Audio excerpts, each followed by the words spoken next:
Part 1. The Arrival. You know those moments that split your life in two? Before and after. She met him on a Tuesday. So ordinary it could have disappeared. But it didn't.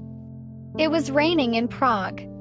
Not a soft, poetic drizzle, the kind you read about in books, but a soaking, relentless downpour that turned sidewalks into rivers and tourists into soggy wanderers. Lily Parker, drenched and defiant, dragged her suitcase along the cobbled streets, her umbrella now a warped skeleton in her hand. This wasn't how her solo sabbatical was supposed to start. 6 years teaching high school English in Boston, and she'd finally saved enough time, enough courage, enough quiet heartbreaks to take a year off and breathe. Prague was her first stop. Literature, history, a different kind of loneliness. When she ducked into the corner cafe, she wasn't looking for anything but warmth. The bell above the door chimed. The air smelled of cinnamon, wet wool, and roasted coffee. And there he was, seated by the fogged-up window, a book in one hand, a half-drunk cappuccino in the other. He looked up just briefly, and the moment stretched. That beat in the chest before the next heartbeat. That's where he was waiting. "Hell of a storm," Lily muttered, shaking out her coat. He smiled. A small one, but it reached his eyes. "It's Prague," he replied. "We get moody weather and even moodier poets." His voice was rich, smooth, kind that made words sound like secrets. She nodded toward his book. "Rilke." He raised an eyebrow. "You know your tortured souls. I teach literature." He closed the book. "So do I." Or did.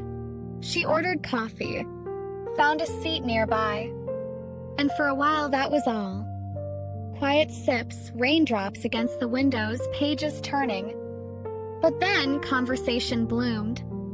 Naturally, like ivy on old stone. His name was Theo, from Manchester. Once a professor, now traveler. He'd left his post 2 years ago after someone broke him. He never explained, and she didn't press. They met again the next day, and the one after that. Not planned, just serendipity. Part 2, the middle. By the end of week 2, Prague wasn't the story. He was. They started walking the city together. Charles Bridge at sunrise. Hidden bookstores with creaky floors and cats curled on windowsills. Street musicians who played Vivaldi in alleyways that smelled of old tobacco and youth. He told her about his favorite poems, the ones he never dared teach. She told him about her students, the way their eyes lit up when Shakespeare wasn't just words but thunder. One night, as they shared a bottle of red wine on the steps of Weissrad, she asked him the question she'd been holding in her chest like a breath. "What are we doing?" He didn't answer right away, just looked at her, like she was a page he was trying to memorize. "We're existing," he said finally, between heartbeats. She leaned her head on his shoulder. "That's not enough." He kissed her, soft, like punctuation, like something between a question and a promise. The next morning, he wasn't at the cafe, nor the next day. She left notes, waited in places they'd wandered. Nothing. After a week, she found a letter at the pension where she was staying. No return address, just a folded piece of paper that smelled faintly of his cologne. "Lily, I never planned to meet you. I never planned to feel again. But somehow you happened. I'm broken in places I don't show. You saw through me anyway. You asked what we were doing. I was learning to breathe again. And that's why I have to go. 'Cause you deserve someone who isn't still hiding in the ruins of old heartbreak. Please don't look for me. But know this, you were the chapter one didn't know I needed. Theo."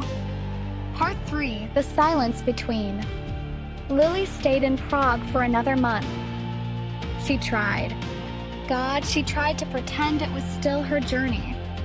That the museums, the libraries, the hidden streets hadn't all become him. But the truth was simple. The city had rewritten itself in his voice. His absence was louder than most people's presence. She went to the cafe again, sat by the window,